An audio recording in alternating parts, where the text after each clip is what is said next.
Hi YouTube, welcome to part 3 of the shed update.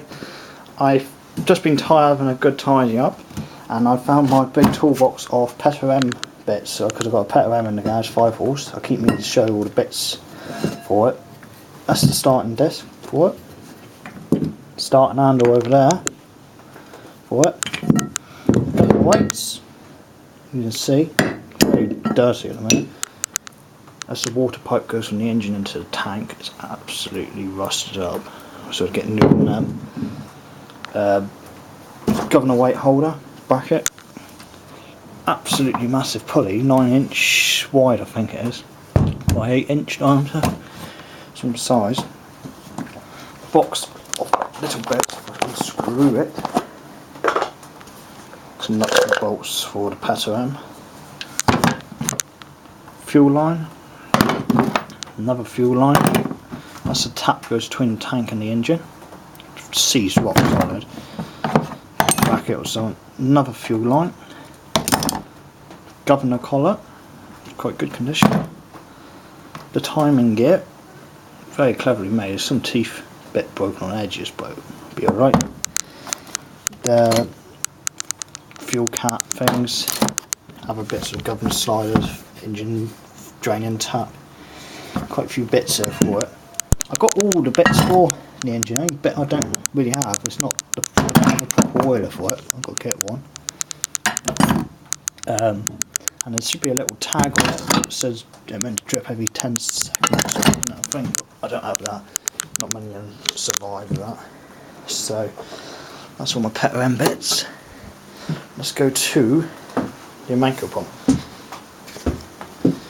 The Emanco pump, I mentioned in one of my other videos, the bearings keep, we had problems with the pump shaking backwards and forwards, rocking like that a lot as it was running, doing that.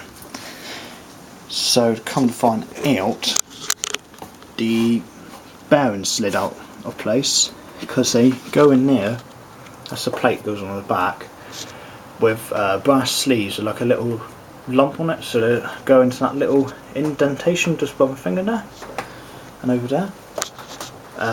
As we was running there, we had like I said, this shaking noise, so we were thinking what the hell's gone wrong with it. Took this plate off, from was the little nipple thing on the actual brass sleeve bearing has ripped off, and the bearing's obviously been spinning, and the spare bearing skipped right across and met the other one over here, so it was all out of balance. So we took the back off and had a look at it, the bearings and everything, because we thought the bearings had been knackered.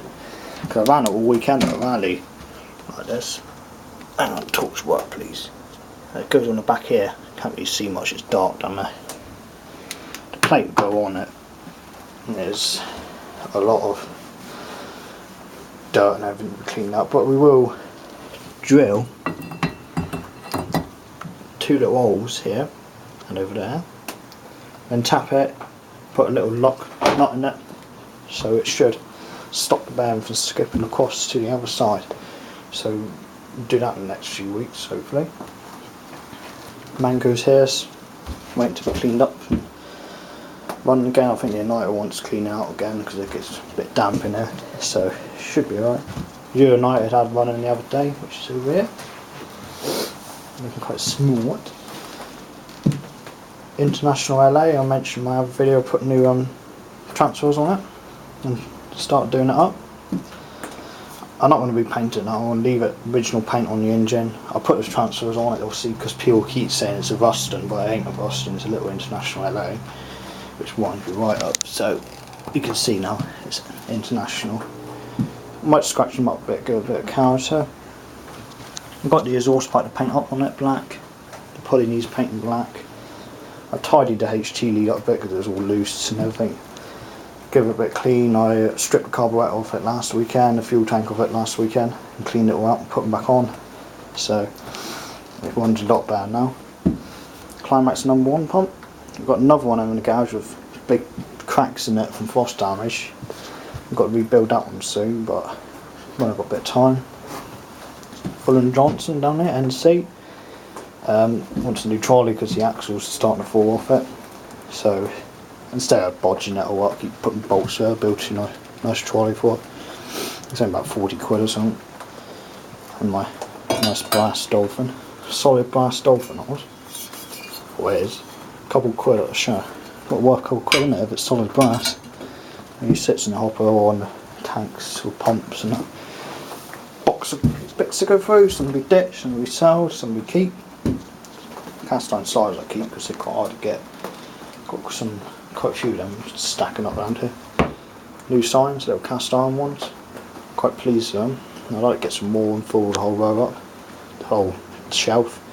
Looks quite smart. That's the problem with most workshops is you go in there, it's very boring, or it's always full with a load of crud, shit, rubbish you don't need. It's nice to have your own stuff, so I just basically put some pictures of engines up. I've got clocks and that, you've got some log sheets up, got pictures up, got some stainless steel hubcaps on the wall. Just makes it a bit more warm feeling in there. Old fire extinguisher, petrol tanks, petrol cans I mean, not petrol tanks. Titanic up there, Leo pump, plenty of bits around. But these are some I had made from the Leo pump.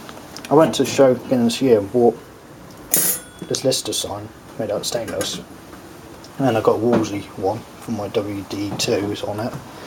That ain't here to show, right? But I've got Leo pump. We always run them as a set. My mate's got one as well, the Wolseley and that. So I've got him one, and I've got myself one. 2 Leo signs made out of stainless.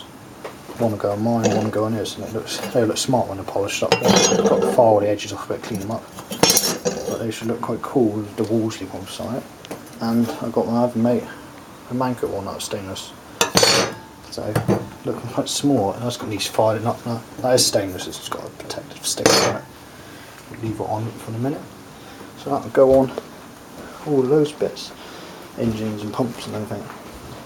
The Hal pump down there needs doing up at some point. Lister H1, I've got a finished plan on that. Teagle C1 in there.